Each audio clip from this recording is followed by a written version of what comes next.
Hello friends, आज की इस वीडियो में हम बात करने वाले हैं जोशीना आयुर्वेदिक सिरप के बारे में, जो कि अगर आपको कफ, कोल्ड, थ्रोट इन्फेक्शन या कंजेशन हो रही है, छाती में सांस लेने में दिक्कत हो रही हो, इस तरह की कोई भी प्रॉब्लम है आपको, तो इन सभी प्रॉब्लम में काफ़ी फ़ायदेमंद और काफ़ी इस्तेमाल किया जाने वाला यह सिरप है। तो आज की इस वीडियो में हम यही बात करने वाले हैं जोशीना सिरप के बारे में। इसमें कॉम्बिनेशन क्या है, कॉम्बिनेशनों का क्या काम है, और आप जोशीना सिरप का आप इसे किस पर्पज़ में ले सकते हैं, इसकी क्या डोज होनी चाहिए, यह सभी बातें हम इस वीडियो में बात करने वाले हैं। तो बात करते हैं जोशीना सिरप, जो कि आपके किसी भी तरह की खांसी है, कैसे भी खांसी है, तो उसको दूर करने के लिए काफ़ी फ़ायदेमंद है। इसके काफ़ी अच्छे रिजल्ट्स देखने को मिलते हैं और ये काफ़ी फ़ायदेमंद होता है।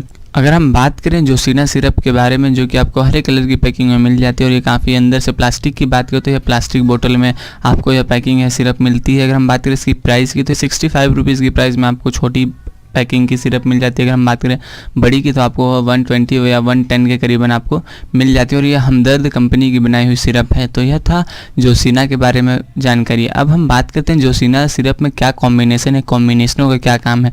तो इसमें 4 इंपॉर्टेंट कॉम्बिनेशन है जो कि काफ़ी जानी मानी है, जैसे कि तुलसी, मुलेठी, अमलतास, उनब, जैसे 4 कॉम्बिनेशन जो कि काफ़ी जानी मानी और काफ़ी फ़ायदेमंद कॉम्बिनेशन है। तो यह था कॉम्बिनेशन के बारे में। हम बात करें कॉम्बिनेशनों का क्या काम है, तो जैसे कि तुलसी, जो कि कफ कोल्ड की प्रॉब्लम को दूर करने के लिए काफ़ी फ़ायदेमंद है।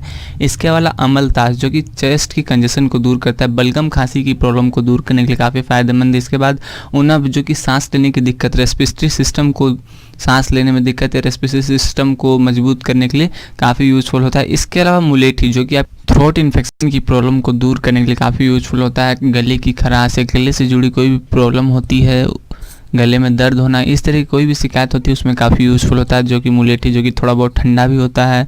तो यह था इसके कॉम्बिनेशनों के बारे में जानकारी। अब हम बात करें यह किस पर्पज़ में और आप इसे किस किस पर्पज़ में इस्तेमाल कर सकते हैं। तो आप इसे कोल्ड, कफ, थ्रोट इन्फेक्शन की प्रॉब्लम में सबसे ज़्यादा इस्तेमाल किया जाता है, और यह सभी प्रॉब्लमों को दूर करने के लिए भी काफ़ी फ़ायदेमंद होता है। जैसे कि नाक बहना या नाक से पानी आना या आँख से पानी आना, इस तरह की कोई प्रॉब्लम है उसमें भी काफ़ी यूज़फुल होता है। सूखी खांसी में भी काफ़ी फ़ायदेमंद होता है, बलगम वाली खांसी में भी काफ़ी यूज़फुल होता है। इसके अलावा थ्रोट इन्फेक्शन, गले से जुड़ी कोई भी, जैसे कि गले में खराश होना या गले में दर्द होना, इस तरह की कोई भी प्रॉब्लम है तो उसमें भी आप इसे इस्तेमाल कर सकते हैं।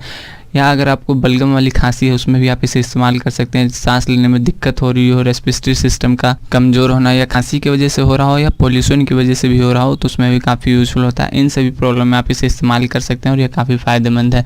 तो यह था इसके फ़ायदे के बारे में जानकारी। अब हम बात करें इसकी डोज, तो आप इसे 5 से 10 ml की पैकिंग में आप इसे गुनगुने पानी में, आधा कप गुनगुने पानी में मिला के आप इसे सिप करके पी सकते हैं। इस तरीके से आप इसे पीते हैं तो यह काफ़ी यूज़फुल होगा, और आप इसे तरीके से ही पिए जो आपको ज़्यादा फ़ायदेमंद मिले। अगर आप इसे गुनगुने पानी में लेते हैं तो और भी आपको फ़ायदा मिलता है। तो यह था इसके फ़ायदे के बारे में और डोज और जोशीना सिरप के बारे में, जो कि कैसे भी खांसी की प्रॉब्लमों को दूर करने के लिए इस्तेमाल किया जाता है। तो आज की इस वीडियो में और जोशीना के बारे में बस इतना ही। अगर आपको यह वीडियो और यह जानकारी अच्छी लगी तो प्लीज़ लाइक कीजिएगा और हमारे चैनल को सब्सक्राइब कीजिएगा। और आपको यह वीडियो को देखने के लिए धन्यवाद। Thank you for watching.